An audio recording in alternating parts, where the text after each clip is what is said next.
I'm actually named after Julian Cannonball Adderley. That's Miles Davis's saxophone player, which is a lot of pressure to put on a tiny white baby. All right, so you've seen him on The Tonight Show with Jimmy Fallon, Conan, Comedy Central's This Is Not Happening, and True TV's Comedy Knockout. But this weekend, you can see him right here at Dr. Grins at the B.O.B. Hilarious comedian. We have Julian McCullough, and we also have joining with us, too, the featured act as well, Joe Kilgallon.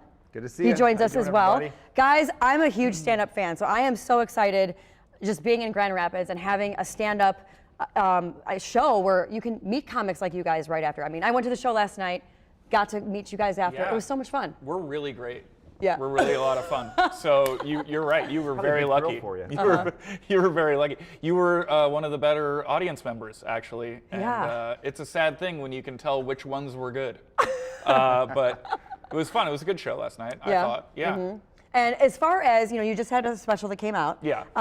And Joe, you have a podcast as well. Talk to me a little bit about what you guys are doing besides going around and touring all the time. The special's more special, so let's go for that. Yeah. Well, he's obviously a cop in Boston. I don't know if you can tell from his head, but We're looking captivating. I feel like you're in Mystic River, right? I was definitely, I was the guy that You were said, every guy. we got to get the posse together and beat up this guy. Yeah. I'm the guy that's always like, you said what to my friend? Yeah. And then stuff goes down. Yeah. What's new with me is I have glasses. I just got glasses. I'm old now, and so this is like literally 3 days ago, and I can't stand it. It's terrible. How do you people do it?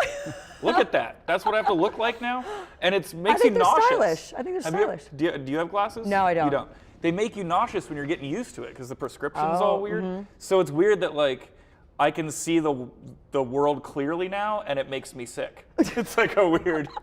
It's a weird thing. As we were saying, you see the world clearly now. There's kind of been some changes, kind of switching gears a little bit with comedy, where you have, a lot of comedians are bringing up politics and stuff. You touched on it a little bit last night, not too much. How do you guys feel as far as where comedy's going with politics, and what's kind of your style? Hot potato. Go ahead, Joe. You take that pot. Yeah, great. That way you can make fun of my wrong. I think I'm okay with. There were so many comedians who were political before the last election cycle, and I think they still do it well in a lot of ways. But with Twitter and everything, I feel like there are just so many average comedians who think they have to give their take on whatever the hot button issue is. And usually, if you're on social media by noon that day, you've heard all the takes. So I do kind of think political comedy's kind of gotten a little boring. Yeah. I mean, I think because of all the news shows, everything going on, you know it. Nothing's new, nothing's original about it. Some people do it really well. And others not so much. So yeah, that's just my take on it. I realized that it's not, because when the election happened, it felt weird to not talk about it because it felt like you were dodging it, or like you didn't have the guts to do it. And since that time, I think the fatigue has set in where it's not even worth bringing it up anymore. Like it doesn't make you like a tough guy comedian to go up there and say what you really think about what's going on with with all the conflict, because as soon as you bring it up, you've lost almost the entire room because nobody wants to talk about it anymore. Nobody wants to hear about it. It's really tough. And I'm sure there's some people doing some great material about it, but it's not even worth it. I used to bring it up to be like kind of a jerk, like on purpose, and I'm like, it's not even worth it. You dig a hole for yourself that you got to get out of for the rest of the show. It's tough. Now, we actually have a couple of places in Grand Rapids where we have open mic nights, and a lot of young comics. One of the things that I'm so happy with is Netflix doing a lot of these stand-up specials, because it's really bringing stand-up back, at least from what I can see. But we do have a lot of young aspiring comics here. What would kind of be your advice? Because you even talked about how you were younger growing up in Philly, how they crushed your dreams when you were little. But I mean, for the comics here, I guess kind of what advice would you guys have for them? I'll let you go first. I would say immediately, if you can, like right away, get a Netflix special. Like just that helps. In the first 6 months, just if you can get more than one, that would be great. No, I don't know. It's. I always say the same advice to young comics, which is only ever do what you think is funny. Don't do what you think the crowd's gonna laugh at, because then you're gonna start sounding like everybody else. Just do what you think is funny, and if it works, it works, and if it doesn't, go sell insurance. I mean, that's basically. No, that's right? great. And to add to that, I tell people just enjoy it. Because if you're having fun doing it, you're not going to care about where you are in your career. Or Wait, you have fun doing this? I do.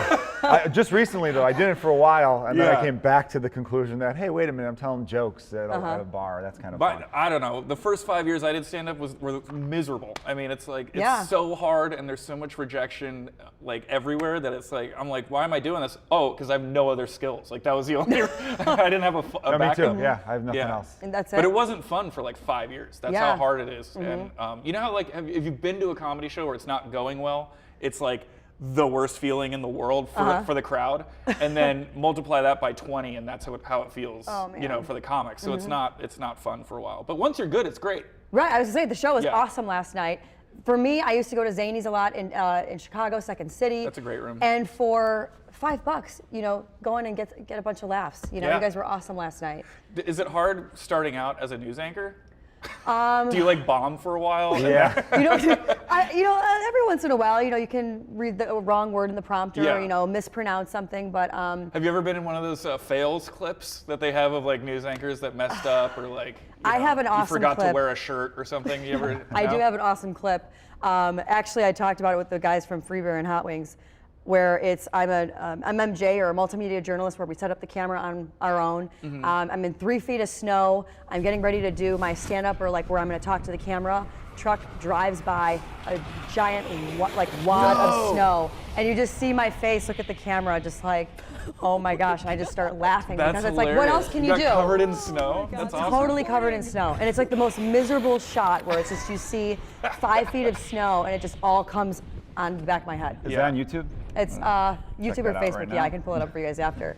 But no, yeah. So as far as the show though, anything you guys are looking forward to as far as Grand Rapids? Keep it local. I love the room because the crowds here are awesome. It's a very like you know, it's a good mix of people. You know, there's you have a lot of blue collar people, which are my favorite audiences because you know they like have a hard day all day and they don't get like offended by words, and they, you know, they have life experience that they can relate to. Like you know, I did a show in Aspen recently, and it was just like a bunch of rich people that are like, yeah, I guess we've heard of problems, but I don't, you know. It was, but so I love Grand Rapids. It's a great town for comedy. Yeah, and this is your first time here in Grand Rapids. I was actually here during the festival back in March. Oh, cool. Okay. For Gilda's Laugh Fest. Part Is of it the still a Best of Midwest. contest? For the Best of Midwest, it is. Did but you the rest win? of it, no, I did not. Oh, Always next year, I got right? robbed, if you ask me. No, if I'm being honest, I got robbed. you get 2 sets. My first set was the second set I thought I crushed it pretty good. Just being honest, everyone. Yeah. But what I'm loving is where I'm staying is right across the river, and there's a river walk where just not for cars but people to walk by. Yeah. So on my way to the club yesterday, there was maybe 50 women on each side of that bridge doing that new core power yoga thing. And so I had to do this like and they're all in workout clothes, Yeah. and I'm dressed And you're like, because I didn't want to. Of course, out of my periph, I'm thinking, oh, she looks nice. Yeah, You yeah. know, this ring comes right off. But that's also, Lord. I'm thinking, if I trip and fall right now, this would be the worst thing, because Oh, it's yeah. this long, slow death march. Right. It's like a fantasy that like 13-year-olds have, like beautiful women on both sides of a long bridge, and they're all working out for me. They weren't working out for me. They're working out for themselves, and they were probably thinking, let's move it along, Bobby Flay. Let's Yeah. get a little faster. Yeah, Grand Rapids, we're all about healthy living here. No, So- yeah, why not? Is that the river that you are called Grand Rapids for? Because it wasn't doing that much, and I was wondering if that's. I was going to say, I just moved here like a month ago, Oh, so okay. I'm like the last person you want to ask. Oh, okay. But I do Right. know that it's not very deep. It's not very deep. Yeah, no. because I saw guys fishing in it yesterday. But anything else that you guys want to say as far as to the audience, the fans? Oh anything? yeah, well, come out to the show, and if you mention this interview, I will hug you for way too long. Oh, So. look at that. All right, dudes. All right. Get in here. I'll give a firm handshake. Maybe a pound will blow it up. We could do that. Yeah. Awesome. Oh, I did want to mention my podcast very quickly. Yes. Which I know everyone has these days. It's Uh-huh. called Kilgallon's Pub. And what I do is I have drinks with other comedians, and we just recreate the bar conversation. Oh, fun. So there have been episodes where I made one guest cry. There's one where there's been yelling. So it's kind of like a night out at the bar. Yeah. For the most part, they're 90% fun and silly, and we talk about random stuff from Yeah. sports to movies to just insane things that go on in comedians' brains. So it's definitely cool. It's on everywhere you listen to podcasts. Awesome. Well, you guys, thanks so much for stopping get by. Julian I know now. it's early for you guys. You guys had a late night last night, but so excited to have you guys here. Thank you you. so much. Again, they're going to be tonight and tomorrow night, 2 shows at the BOB, so you're going to want to go check them out. We'll be right back.